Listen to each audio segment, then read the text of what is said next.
Olá pessoas, aqui é a Mari e hoje eu lerei para vocês a continuação, do livro que eu tô lendo, Feminismos em Movimento, da Jéssica Arquivetti e Camila Galetti.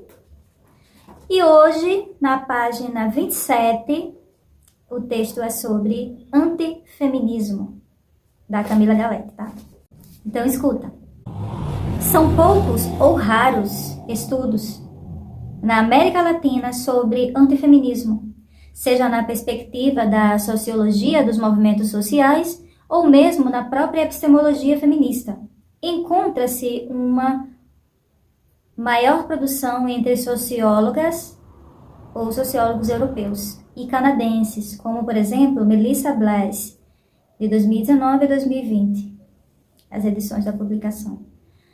Francis Depuys Derry, 2018, 2020 e 2022. Em suas perspectivas, o pensamento antifeminista assumiu a forma de uma versão extrema do masculinismo, em que os homens estão em crise devido à feminização da sociedade. Os sociólogos analisam principalmente o antifeminismo pela ótica das masculinidades e afirmam que esse discurso faz parte da retórica da crise da masculinidade, proferido por intelectuais e pelas mídias associadas à extrema-direita ou à direita. Nos últimos anos, a nível global, o antifeminismo propagado por mulheres tem evidenciado com mais afinco em consonância com a ascensão dos governos autoritários e de extrema-direita, consolidando um discurso embasado no anti-intelectualismo, antipolítica, anticomunismo, antipartido, dentre outros antes. Cabe ressaltar que a aderência de mulheres aos discursos antifeministas não é uma novidade, porém a concepção do que é o antifeminismo tem variado ao longo do tempo e das culturas, sendo mais discutido e pensado a partir de homens que se consideram antifeministas, na tentativa de salvaguardar a masculinidade. Em inúmeras experiências, como a do nazismo na Alemanha, do fascismo na Itália, do período da ditadura militar no Brasil, ou pelas mobilizações da ação integralista brasileira, organizações que tinham como um dos fios condutores o ataque e a desmobilização dos movimentos sociais progressistas e movimentos feministas estiveram em evidência, cooptando adeptos no enfrentamento dessas pautas. Considerando o primeiro aspecto mencionado sobre a escassez de materiais que analisam a forma consistente o antifeminismo na América Latina, e não tão somente tendo como agentes e propagadoras as mulheres, as próprias mulheres. Faz-se necessário um verbete que pense em conceitualizar exclusivamente o antifeminismo, mesmo sendo um livro que fale sobre feminismos. Mas é importante também conceitualizar e falar sobre, ler sobre, Podemos definir, em linhas gerais, o antifeminismo como uma crença que considera a teoria e prática feminista exagerada, nociva e ou opressora, tendo para opressora com os homens, quanto para mulheres, e que supostamente encorajaria o ódio aos homens, tadinho dos homens. O sociólogo Michel Flood, 2007, define o antifeminismo como a oposição à igualdade das mulheres. Ele diz que as antifeministas se opõem à entrada das mulheres na esfera pública e reorganização da esfera privada, ao controle das mulheres sobre seus corpos e seus direitos e aos direitos das mulheres em geral. A justificativa de tais bandeiras estaria embasada nos pilares culturais do patriarcado e das normas religiosas. Sim, muito embasado na religiosidade, principalmente no cristianismo, É um movimento bastante reacionário às mulheres. Porém, nas atuais experiências vivenciadas no Brasil, as antifeministas têm se organizado em partidos de direita e de extrema-direita. Disputam eleições, Muitas são eleitas, muitas são eleitas ou assumem cargos importantes dentro da política. Como foi o caso da ex-ministra Damares Alves, que no governo de Jair Bolsonaro, 2018-2022, esteve à frente do Ministério da Mulher, da Família e dos Direitos Humanos, e declaradamente se opunha às agendas feministas. Outra figura crucial para a compreensão das experiências antifeministas no Brasil é a deputada estadual de Santa Catarina, Campagnolo, 2018, 2022, 2023, do Partido Liberal do PL. A advogada e professora de História lançou o primeiro livro declaradamente antifeminista no Brasil em 2019, intitulado Feminismo, Perversão e Submissão. No livro, Campagnolo fez um revisionismo com força, viu? Da trajetória do feminismo, na tentativa de confrontá-lo e mostrar quais são as reais motivações desse movimento que considera nocivo aos valores da família e da feminilidade. Além disso, com muita frequência, a deputada oferta cursos de formação antifeministas realizados em sua maioria de forma online, que versam sobre as supostas mentiras feministas em relação à educação, ao mercado de trabalho e aos direitos. Dada essa breve introdução, perguntamos como os feminismos são vistos pelas antifeministas, quais são os fatores que podem levar ao antifeminismo, como se configura o pensamento antifeminista. Essas e outras questões nortearam a análise para a compreensão dos aspectos da ascensão conservadora no Brasil, tendo o antifeminismo como principal instrumento de propagação desses ideários. Os feminismos como inimigos. A historiadora Charu Gupta, 1991, afirma que o nazismo na Alemanha representou o caso mais extremo de antifeminismo no século XX, por inúmeros motivos, principalmente porque as mulheres foram inseridas na engrenagem nazista como responsáveis em gestar e criar filhos fortes para a nação. A emancipação feminista foi combatida com afinco, sendo considerada um sintoma da decadência. Nas palavras do próprio Hitler, em referência a esta questão, a palavra emancipação feminista é apenas uma palavra inventada pelo intelecto judaico. E seu conteúdo é permeado pelo mesmo espírito. A mulher alemã não precisa se emancipar nos verdadeiros e mais importantes momentos da vida alemã.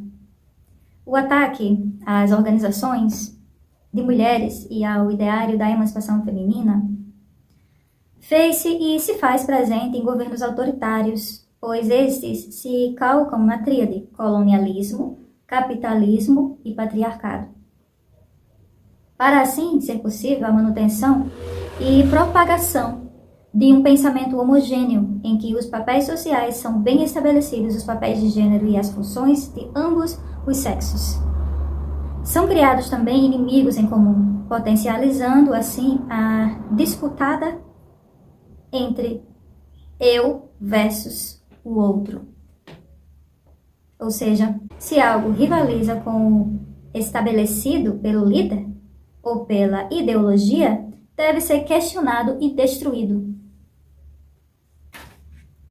O antifeminismo esteve presente com muita força também nas experiências fascistas na Itália, liderada por Mussolini.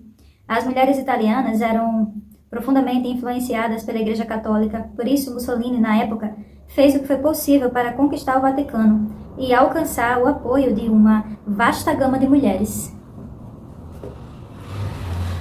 Tal aproximação surtiu efeitos com a fundação da atuante ala feminina do Partido Fascista, que tinha como lema Deus, Pátria, Trabalho.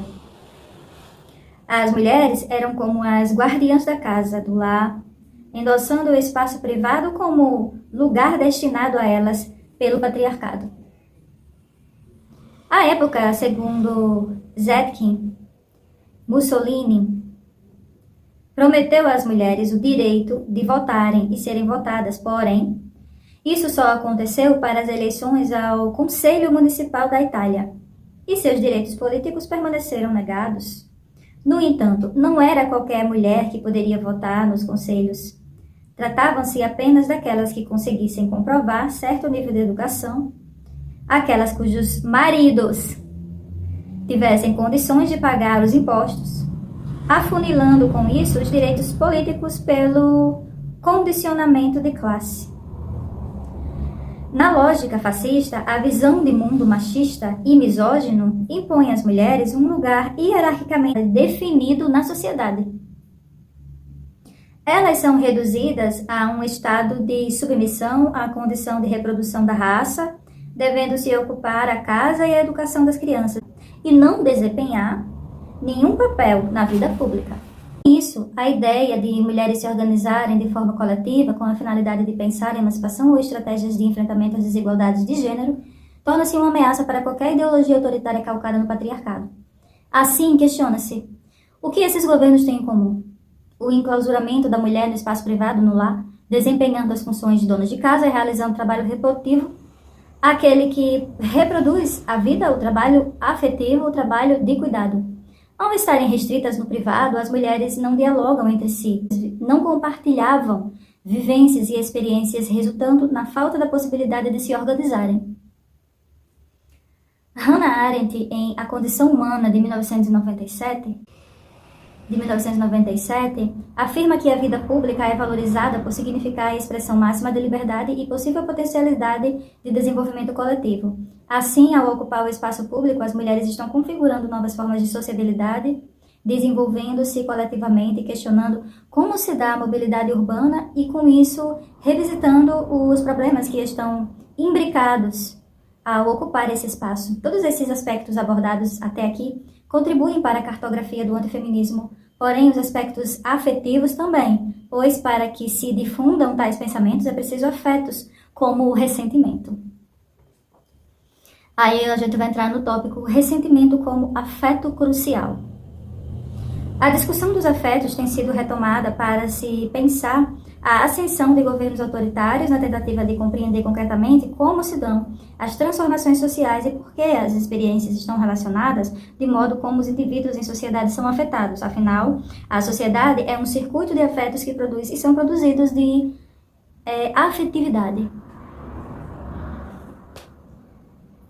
Quando se fala de antifeminismo, tal discussão está totalmente interconectada pela chave do ressentimento, presente em boa parte das narrativas e práticas de pessoas que se opõem aos feminismos.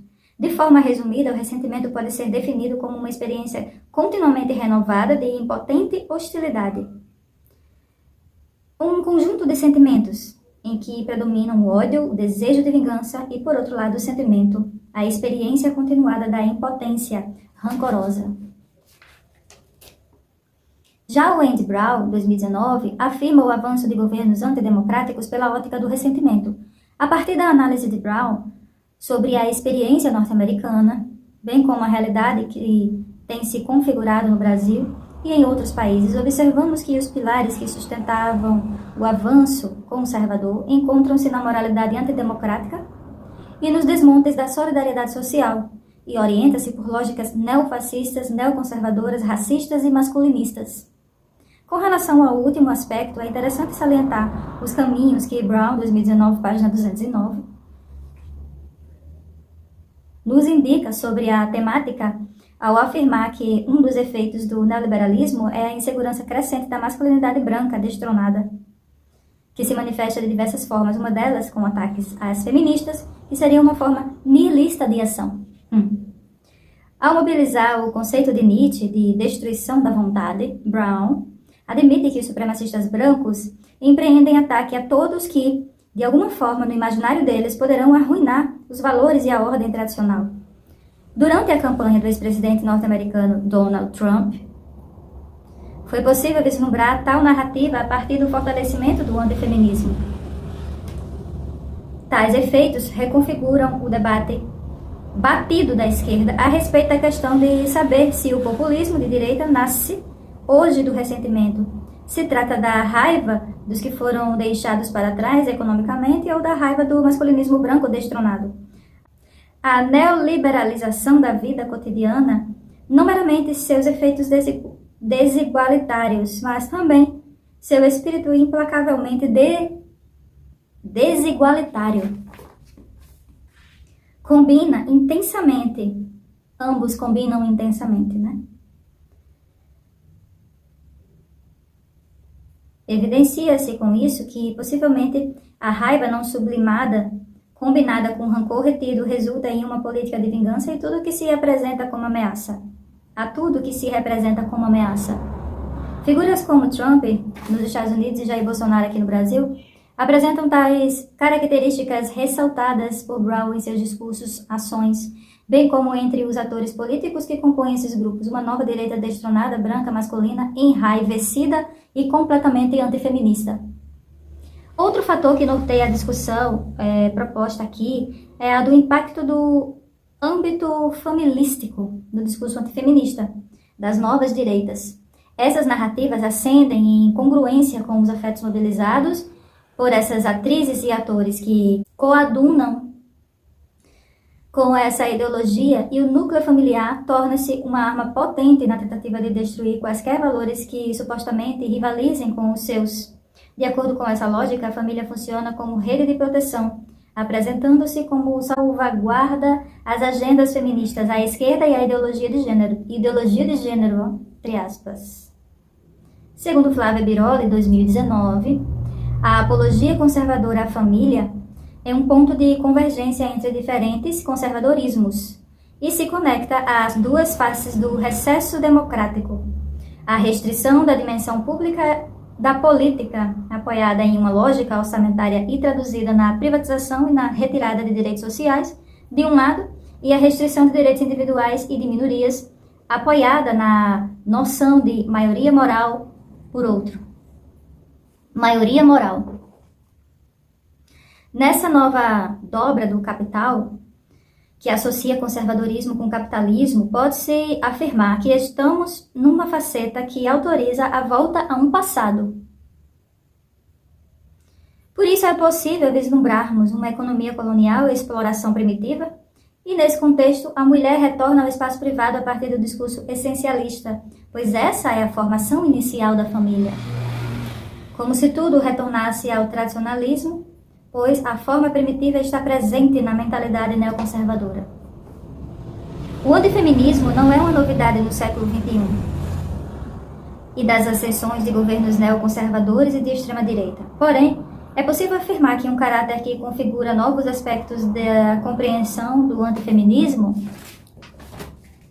é a inserção de mulheres declaradamente antifeministas que estão disputando eleições, encabeçando ataques declarados às agendas feministas e se inserindo na política institucional, justificando sua militância a partir da lógica do cuidado, que na lógica patriarcal é destinado ao feminino.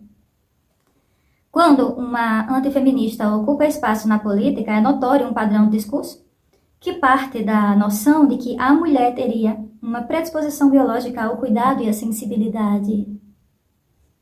Sou mulher, sou mãe, sou trabalhadora, cumpro meu papel social estabelecido, mas quero fazer política por entender que a mulher tem uma sensibilidade.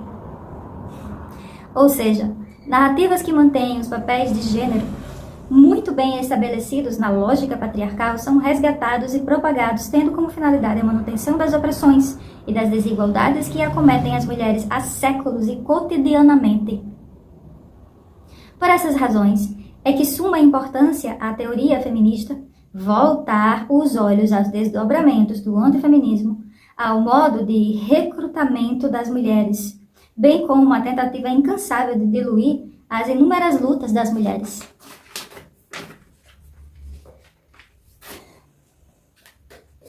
Então é isso, pessoas, mais uma explicação geral, né? Eu falei pra vocês que era um geralzão, não dá pra aprofundar sobre cada tema desse, mas é importante pra gente dar uma organizada nos pensamentos, sabe? Muito importante, né? Mas vocês percebem que é um texto bem resumido mesmo, né? Que é só pra gente ficar querendo entender mais e aprofundar os assuntos, né? Mas então é isso, minha necessidade de compartilhar com vocês essas explicações, né, esses resumos, vamos colocar assim, sobre feminismos e esse antifeminismo. Por isso estou compartilhando com vocês a leitura desse livro aqui, Feminismos em Movimento, tá? Então, cheiro e até a próxima leitura. Tchau!